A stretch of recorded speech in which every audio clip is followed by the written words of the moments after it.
I almost quit. I'm a country boy. I'm from West Virginia. I don't know nothing about this big time stuff.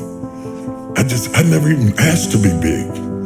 I wanted to be effective, not famous. Famous is the consequences of being effective. I didn't know nothing about being famous and I didn't like it. And so there I was. And when you first knew, everybody attacks you first and figures you out later.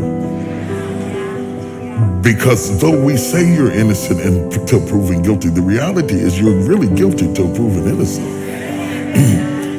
But I didn't know that then, and I was young, upstart. You have to understand that you're looking at a 60-year-old man, but you're talking about something that's happening to a guy in his late 20s, with little kids.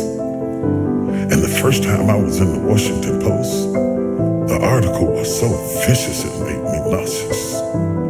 I was so shocked that you could say that stuff about somebody you didn't even know based on assumptions and a little bit of this and a little bit of that. They piece it all together and you don't get to say anything back.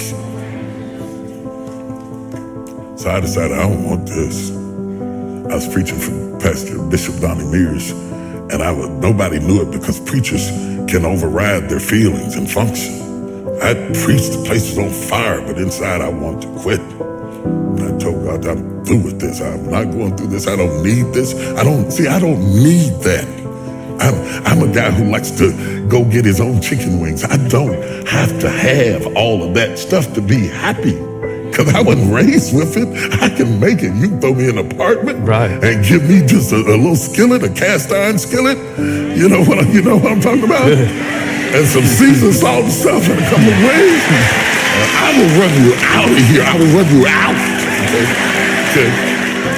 So I thought, I'm not doing this no more. I'm not doing it. I'm not doing this. I'm not doing this because I don't need this and I didn't ask for this.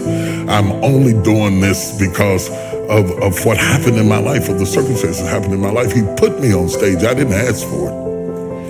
And when I saw how much it cost, I thought, you can have that right back here. You can have that right back up in here. I don't need it. So I was mad inside and I was hurt. And I stayed up in the fellowship with the pastors because I didn't want to go back to my room and sulk in my own sorrows. And they said, there's a lady downstairs waiting to see you. The service was over and the fellowship was over. The pastor started to leave. I was trying to outwait her. I thought she'd give up and leave. And when I finally came down the steps, she was there. And she was just a willowy bit of a woman. And she said, Bishop Jakes, she said, I've been in the hospital. She said, I was pregnant in my fallopian tubes, and the baby died in my tubes, and I was carrying around a dead baby, and the toxicity from the baby almost killed me. And she said, the only thing that kept me alive was hearing you preach. She said, if you hadn't been preaching to me every day, I swear I would have died. And then she looked at me and she said, it's for us. It's not for them. It's for us. It hit me so hard. I didn't even get her name. I got in the car and cried all the way back to my room because she reminded me why I was there.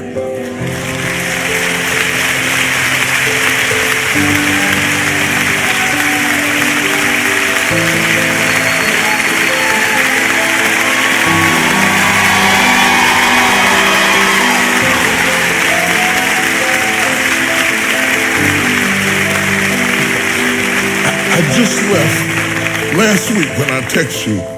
I was up in Baltimore in D.C. and I was doing a book signing. And this woman came up to the table to buy sword. She said, you don't remember me, do you? I said, no. She didn't even look like the same person. She's all dressed up, gained weight. She felt like she wanted to say. She said, I met you in the bottom of Donnie Mears Church years ago, and I burst into tears. I lost it. I stopped deciding, and I jumped up and hugged her. If it were not for that woman,